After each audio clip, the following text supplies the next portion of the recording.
الذین هم لفروجہم حافظون، اپنی شرمگاہوں کی حفاظت کرتے ہیں، اسے حرام لذتوں میں نہیں پڑتے، الا علی ازواجہم، سوائے اپنی بیویوں کے اور اپنی باندیوں کے۔ باندیوں کا رواج نہیں ہے اور کسی کو اب باندی بنانا ممکن بھی نہیں ہے، تو اب صرف بیوی ہی کا آپشن رہ گیا ہے۔ فإنہم غیر ملومین، فرمایا یہ لوگ قابل ملامت نہیں ہیں۔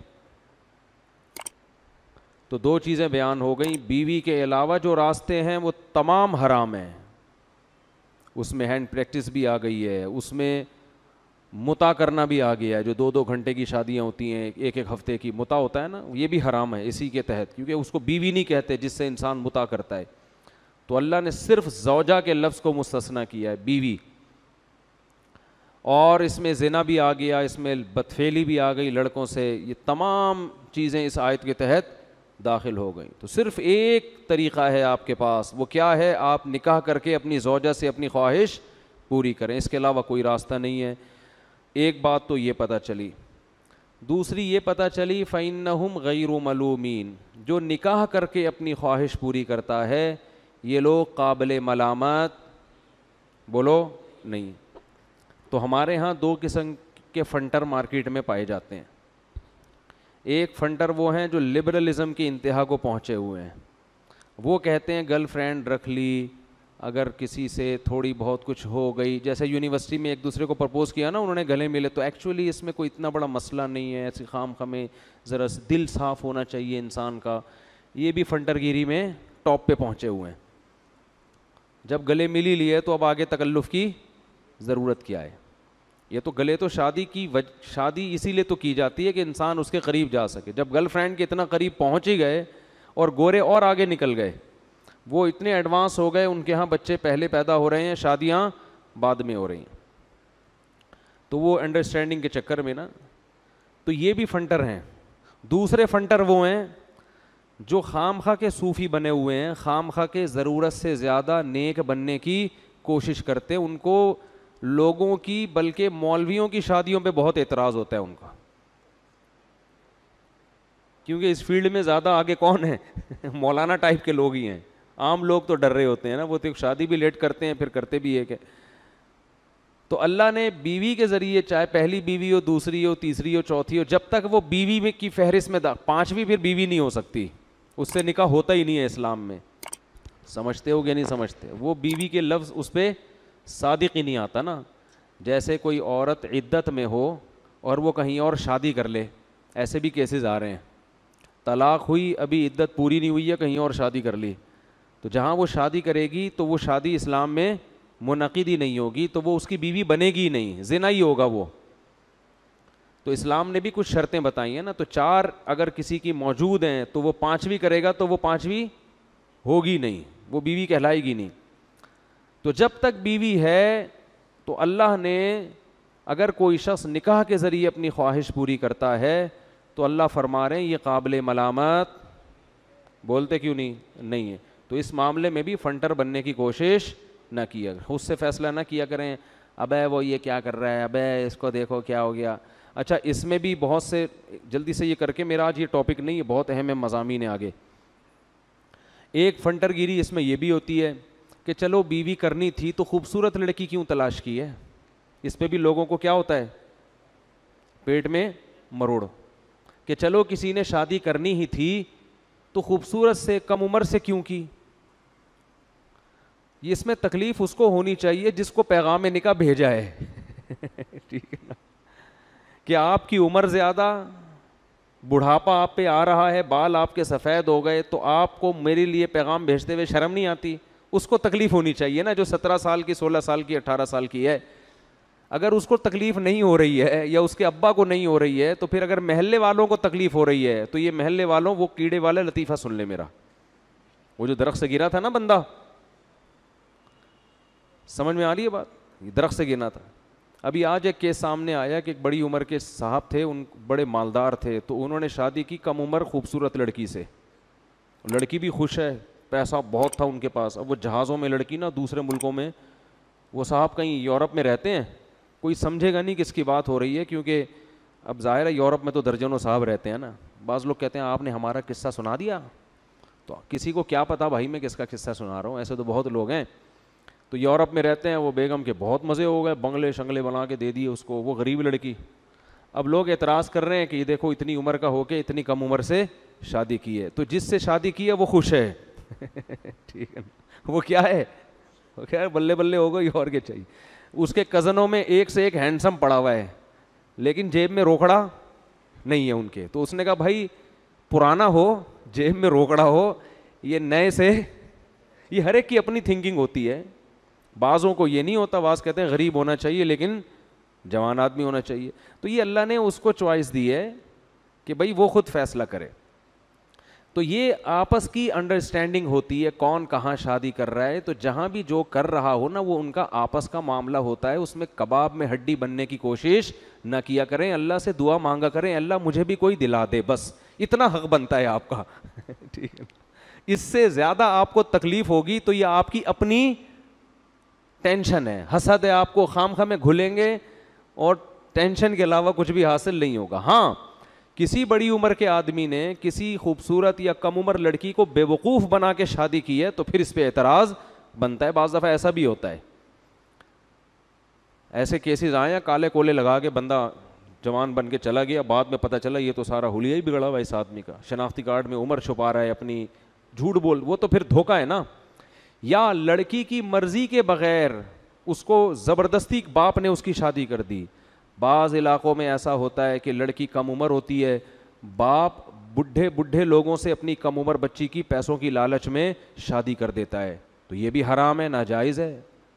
سمجھتے ہو؟ تو اس پہ آواز اٹھنی چاہیے. لیکن اگر ایسا نہیں ہے تو پھر جو جہاں کر رہا ہے بھائی یہ ان کا آپس کا ہیڈیک ہے, کیونکہ اللہ نے فرمایا کہ جو اپنی زوجہ کے ذریعے خواہش پوری کرتے ہیں یہ قابل ملامت نہیں ہے. ایک بات.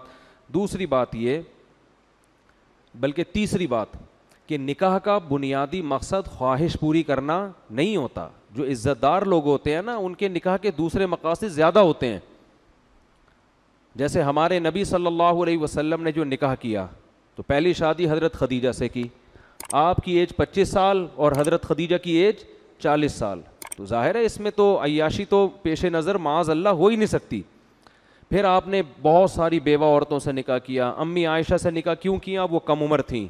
علماء کہتے ہیں پیغمبروں میں عورتوں میں کوئی پیغمبر نہیں آتا, تو ہمارے نبی چاہتے تھے کہ ایک ایسی کم عمر لڑکی سے نکاح ہو کہ آپ کے دنیا کے سے جانے کے بعد ان کی اتنی ایج ہو کہ وہ لوگوں کو علم سکھا سکیں, نبی کے سائے میں نہ پروان چڑھیں. تو حضرت عائشہ کو یہ فضیلت ہے کہ وہ بچپن سے لے کے جوانی تک کس کے سائے میں چھاؤں میں پلی ہیں؟ سید الانبیاء کی, جس کا فائدہ یہ ہوا کہ آپ کے دنیا کے جانے سے بعد امی عائشہ کو بہت موقع ملا ہے علم کو دنیا میں پھیلانے کا. لوگ شادی کر رہے ہوتے ہیں نا کسی عالمہ سے کہ مدرسۃ البنات بنواؤں گا میں, ہوتا ہے کہ نہیں ہوتا؟ ایسے بہت سارے کیس ہمارے پاس آئے ہیں. بھائی عالمہ چاہیے تاکہ وہ کیا بنے؟ مدرسہ چلائے. بہت سے پڑھے لکھے لوگ کسی پی ایچ ڈی لڑکی سے شادی کر رہے ہوتے ہیں, یا کسی ڈاکٹر سے شادی کر رہے ہوتے ہیں, یا کسی پروفیسر سے. ان کا ارادہ ہوتا ہے کوئی اسکول کھولنے کا. تو یہ بھی حکمتیں ہوتی ہیں. تو ہمارے نبی نے جو امی عائشہ کی عمر کم تھی اور ان سے جو نکاح کیا, اس کی بنیادی, یہ اللہ کا فیصلہ تھا, بنیادی وجہ علماء بیان کرتے ہیں تاکہ آپ کو علم کی اشاعت کا موقع ملے. اسی وجہ سے علماء کہتے ہیں کہ آدھا علم اس امت کو اکیلی حضرت عائشہ سے ملا ہے. اور صحابہ کرام اپنے بچوں کو حضرت عائشہ کی بہن کا دودھ پلایا کرتے تھے تاکہ یہ بچے بڑے ہوں تو ان کا امی عائشہ سے پردہ نہ رہے اور علم سیکھنے میں کوئی رکاوٹ نہ ہو. کہاں سے کوفہ, بصرہ, دمشق سے لوگ حضرت عائشہ کے پاس آیا کرتے تھے اور مسائل پوچھا کرتے تھے ان سے, کیونکہ گھریلو زندگی جتنی حضرت عائشہ جانتی اتنی کوئی اور نہیں جانتا تھا. تو پیغمبروں کا مقصد محض خواہش پوری کرنا نہیں ہوتا, اور عزت دار آدمی کا بھی یہ مقصد, اصل مقصد یہ نہیں ہوتا. لیکن اگر کسی کا بالفرض یہ مقصد ہے تو بھی وہ قابل ملامت نہیں ہے. بتانے کا مقصد یہ, عزت دار لوگ کے نظر میں یہ دوسری چیز ہوتی ہے خواہش پوری کرنا, اصل تو ان کے دوسرے مقاصد ہوتے ہیں. اولاد سب سے بڑا مقصد ہے. لیکن اگر بالفرض کوئی آدمی یوں ہم کہہ لیں کہ ہے ہی ٹھرکی, معذرت کے ساتھ اس کا مقصد صرف اپنی خواہش برائے خواہش ہی ہے اور کچھ بھی نہیں ہے، تو بھی ہم اس کو گالیاں نہیں دے سکتے، برا بلا نہیں کہہ سکتے. یہ کہیں گے یار اپنا ذوق تھوڑا سا اونچا کرو، معیار تھوڑا اونچا کرو. نہیں آ رہی بات؟ جیسے کچھ لوگ کھانا کھاتے ہیں زندہ رہنے کے لیے، کچھ زبان کے چٹخاروں کے لیے کھا رہے ہوتے ہیں. تو جو چٹخارے کے لیے کھائے گا اس کو کوئی برا تھوڑی کہے گا اگر وہ اپنے پیسوں سے کھا رہا ہے. دیکھو ایک آدمی گول گپے کھا رہا ہے، اب آپ گئے اس کے پاس، کیوں کھا رہا ہے بھائی گول گپے؟ کیا اس سے تیرے مسل بڑھ جائیں گے ہیں، یا پروٹین کی جو کمی ہے وہ پوری ہو جائے گی؟ وہ کہے گا بھائی گول گپے سے بڑا مزہ آتا ہے یار. تو ذرا تو ایک نوالا لے کے دیکھ، مزہ نہ آئے پیسے واپس. وہ چٹخارے لے کے کھا رہا ہے. آپ کہہ رہے ہو ہیں دنیا کا عاشق، شہوت پرست انسان، شرم نہیں آتی تجھے؟ چٹخارے لینے کے لیے گول گپے کھا رہا ہے، ناک بہری ہے تیری، آنکھوں سے پانی نکل رہا ہے، اور منہ کا حال دیکھ اپنا جا کے، اور گالیاں دینا شروع کر دیا آپ نے. تو وہ جواب میں کیا کہے گا؟ بھائی تیرے پیسوں سے لے کے کھا رہا ہوں میں، جو تجھے اتنی تکلیف، اپنے پیسے ہیں نا کھانے تھے، اور چیز بھی حلال ہے. کسی عالم کا فتویٰ ہے کہ گول گپے اسلام میں حرام ہے؟ تو ہاں جو عزت دار لوگ ہیں وہ گول گپے عام طور پہ نہیں کھاتے. وہ کہتے ہیں ایسی چیز کھاؤ جس میں صحت ہو، شہد کھاؤ، زیتون کھاؤ، گوشت کھاؤ، دودھ پیو، لذت خود بخود حاصل ہوگی اس میں، لیکن صحت بھی بنے گی. گول گپے کھاؤ گے تھوڑے دنوں میں گول گپا ہی بن جاؤ گے. صحیح. تو تھوڑی بہت ہلکا پھلکا سمجھایا تو جا سکتا ہے، لیکن قابل ملامت نہیں ہے، حلال چیز ہے، حلال چیز ہے. تو ایسے ہی نکاح کا بنیادی مقصد محض خواہش پوری کرنا نہیں ہوتا. یہ بڑے باذوق لوگوں کا یہ مقصد، یعنی باذوق سے مراد جن کا جو اونچے ذوق کے لوگ ہیں، جو دنیا میں کچھ کام کرنا چاہتے ہیں. لیکن اگر کسی کا مقصد صرف خواہش پوری کرنا ہے تو بھی وہ قابل ملامت نہیں ہے، جیسے کہ قرآن میں اس آیت میں اللہ نے بتا دیا. تو اگر کوئی اپنے خرچے پہ شادی کر رہا ہے، خود ٹیڑھا میڑا آڑا ترچھا نیلا پیلا توند نکلی ہوئی ہے، اور کسی حسینہ سے شادی کرتا ہے اور حسینہ کو بھی کوئی اعتراض نہیں ہے، تو پھر آپ کو بھی کوئی اعتراض نہیں. آپ کو یہ اعتراض تو ہو سکتا ہے کہ مجھ سے کیوں نہیں کی. ٹھیک ہے نا، یہ اعتراض آپ کا بنتا ہے. تو اگر وہ آپ کو کہہ دے بھائی آپ مجھے سمجھ میں نہیں آ رہے تھے، تو پھر وہ جس سے چاہے کرے. تو یہ آج کل ہمارے معاشرے میں ایک بہت بڑا المیہ ہے، اور یہ عورت کے لیے بھی ہے.